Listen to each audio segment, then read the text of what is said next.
Welcome to the Wong Reviewer. My name is Will, where I do tech unboxing, tech reviews, and tech tutorials. In today's episode, I am going to review the Razer Viper Ultimate Gaming Mouse. And this one also comes with a charging dock as well. Just to know, I did receive this as a review unit. However, all opinions expressed in this video are solely my own. In this video, I am going to do an unboxing. I'm also going to talk about the features and functions of this mouse. I'm also going to talk about the Synapse software that accompanies the mouse. So when my kids found out I was getting this fancy esports gaming mouse for a review, they had one question for me. Will you be a better Fortnite player? I play Fortnite with my two boys, actually my wife as well. We form a squad, and apparently I am the weakest link. And they wanted to know if this mouse was going to improve my gameplay over my 8-year-old Corsair M65 mouse. So this video I do talk about my experience playing Fortnite with this mouse. I've been playing with it for about 2 weeks now, and I can tell you at the end of the video whether it has improved my gameplay or not. Alright, if you find this video helpful, please remember to give it a thumbs up, like the video, and consider subscribing to my channel for similar content. Here is the Razer Viper Ultimate wireless gaming mouse with charging dock. It has Razer Chroma, RGB, Hyperspeed technology, focused up to 20,000 DPI optical. It has a Razer optical mouse switch. So if I look back on the back of the box, it does kind of tell you what it looks like. So that is the Razer optical mouse switch for actuation at the speed of light. It has 5 onboard memories. It is 74 grams, which is lightweight, designed for esports, and includes a docking station. So now I'm going to do is I'm going to open up and see what's in the box. The first thing I want to look at is the dock itself. So here it is. So there's 2 prongs. This is what charges the mouse. Here is the USB-A here, right here, which the adapter dongle goes onto. At the bottom is nice sticky feet to kind of keep it in place on the desk. And the nice Razer logo right on the dock. So here's a closer look at the Razer Viper Ultimate mouse here.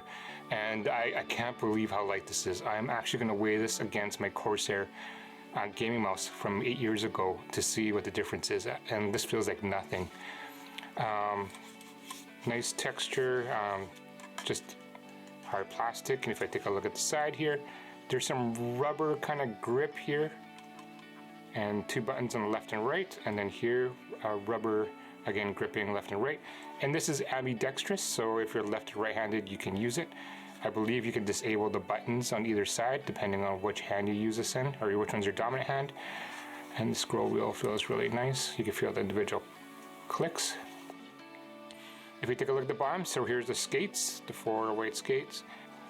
So here are the 2 prongs that attach the dock to actually charge it, so right there. And then the on-off switch, and then here I believe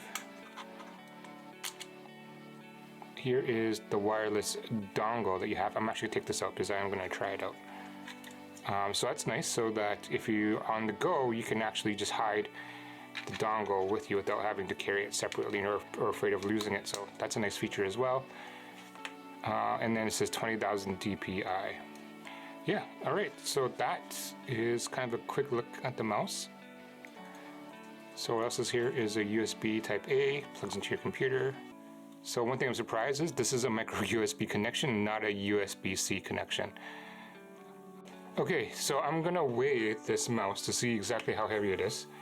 Okay, so it's listing 0 grams. I put this on. Yeah, 75 grams, it has it listed. On the box it says 74 grams, but oh, now it's 74 grams after I mention it. So that's how heavy this is. Now, if I put my current Corsair gaming mouse on,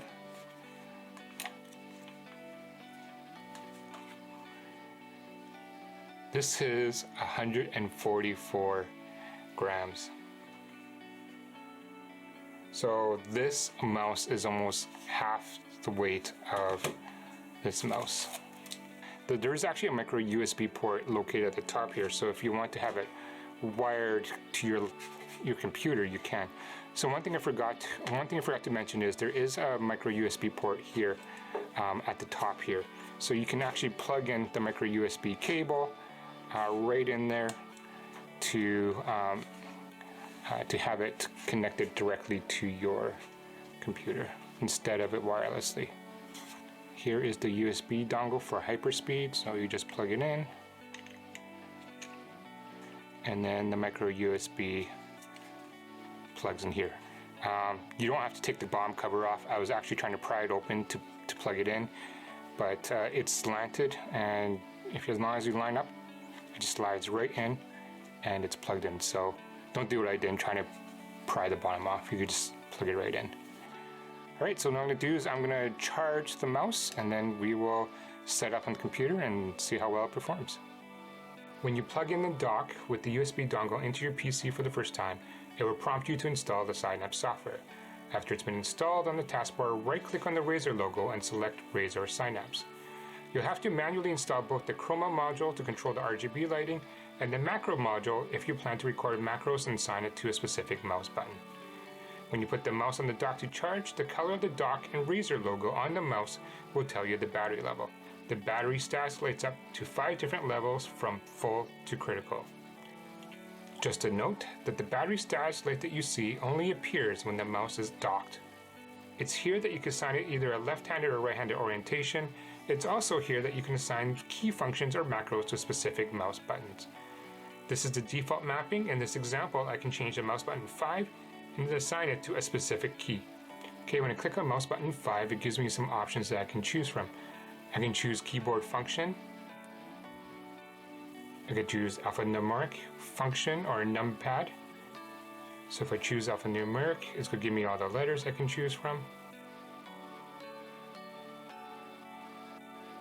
Or I could choose a number pad, so any of the numbers that's on a number pad. So I'm going to click cancel. I'm going to keep the mouse button as a default. Here you also have the ability to create up to 4 profiles that's stored on the mouse. So for instance, I created a Fortnite profile for me to build walls, stairs, floor, and roof. And these are with macros I've already created. So having the ability to store profiles on the mouse itself means I can transfer from desktop to PC, and I can use these same buttons to play Fortnite on. Okay, so now we're going to take a look at the Chroma Studio, which adjusts the lighting of both the dock and the Razer logo on the mouse itself. So by default, nothing is lit up. I actually have to choose a color for both the dock and the light. But there's different features to the lighting effects. There's ambient awareness, audio meter, which changes up and down based on the noise level, breathing, just kind of oscillates, fire, reactive, ripple, spectra cycling, starlight, static, wave, and wheel. I honestly found the lights distracting during gameplay and on my desk, so I just keep it on as static. So it just always remains on instead of having these different effects. So here I'm going to choose the color green. So I choose it from the color palette. And then I'm also going to choose the Razer logo because I want them both to be the same color. I'll choose that green as well. And then I'm going to hit save, and it's going to apply the settings to both the dock and the mouse. So they'll both be static green. Here's a quick sample of the DPI sensitivity from 400, 800, 1600, 2400, and up to 3200. I'm keeping my hand in one place and just moving my mouse back and forth in the same location, and you can see that it's at 3200, the DPI is really fast. Here's some footage of me playing Fortnite set at 1600 DPI sensitivity setting. And because it's so light, I find that I'm a little more agile in playing the game in terms of moving my player around. I feel that the buttons are pretty responsive when I'm firing. It actually is shooting on screen. The only thing is, as you see this video part here, is I'm shooting that guy, but I'm not hitting him. And I think my mouse is on him, but it's just not hitting him. I'm not sure what's up with that. Now here's some sample sound of the clicking noise of the mouse during gameplay.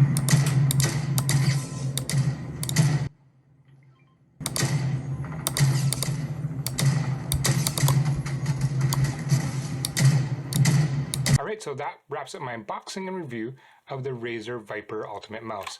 It is definitely a big improvement over my 8-year-old Corsair mouse in terms of movement, the DPI, the sensitivity, and the reaction on the buttons. I found this a very responsive mouse. However, as you can see from the video, it did not improve my Fortnite gameplay, much to the disappointment of my family. Alright, I hope you found this video helpful. If you have any questions or comments, please leave it down below. Please stay tuned for the next video as I review the Razer Tartus game pad or keypad that I've been using also for 2 weeks in conjunction with my Fortnite gameplay, as well as using it and setting it up for DaVinci Resolve. So stay tuned for my next video, which will be talking about this unit. Alright, so thank you guys for watching, and until next time.